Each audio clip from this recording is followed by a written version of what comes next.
Jumpings విషయంలో YCP TDP మధ్య మాటల యుద్ధం మొదలైంది. ఒకరిద్దరు పోయినంత మాత్రాన తమకు వచ్చే నష్టమేం లేదన్నారు కాకాని. అయితే ఒక్కరే మిగులుతారంటూ కౌంటర్ ఇచ్చారు ఎమ్మెల్యే గంటా శ్రీనివాసరావు. జగన్మోహన్ రెడ్డి గారి నాయకత్వాన్ని దెబ్బతీయాలా, వైఎస్ఆర్ కాంగ్రెస్ పార్టీని భూస్థాపితం చేయాలనేటువంటి ఒక దుర్మార్గమైనటువంటి ఆలోచన. ఎందుకు ఆలోచన చేశారు? ఎమ్మెల్యేలందరూ వెళ్ళిపోతున్నారు, ఎంపీలందరూ వెళ్ళిపోతున్నారు, ఇంక ఈ పార్టీకి దిక్కు మొక్కు లేదనేటువంటి ఒక ప్రచారం తీసుకురావడానికి. కొనుగోలు చేసినంత మాత్రానే వైఎస్ఆర్ కాంగ్రెస్ పార్టీని జగన్మోహన్ రెడ్డి గారి నాయకత్వాన్ని దెబ్బతీయలేరు. వైఎస్ఆర్ కాంగ్రెస్ పార్టీకి సంబంధించి ఒకరో ఇద్దరో పోయినంత మాత్రానే, రాజ్యసభ సభ్యులు శాసనమండలి సభ్యుల్ని చంద్రబాబు నాయుడు కొనుగోలు చేసినంత మాత్రానే వచ్చేటువంటి నష్టం ఏమీ ఉండదు. నేను చెప్పినట్టుగా అది మునిగితున్న పడవ కాదు, మునిగిపోయిన పడవ.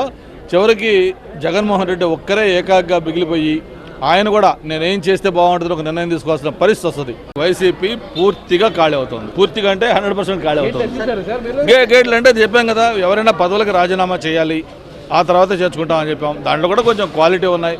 కొంతమంది అత్యంత వివాదాస్పద వ్యక్తులు ఉన్నారు, కొంతమంది ప్రజల్లో అవినీతి పనులకు ముద్రపడ్డ వాళ్ళు ఉన్నారు, ప్రజా వ్యతిరేకత మూటగట్టుకుని ఉన్నారు. అటువంటి వాళ్ళని పార్టీకి తీసుకోవాల్సిన అవసరం లేదు.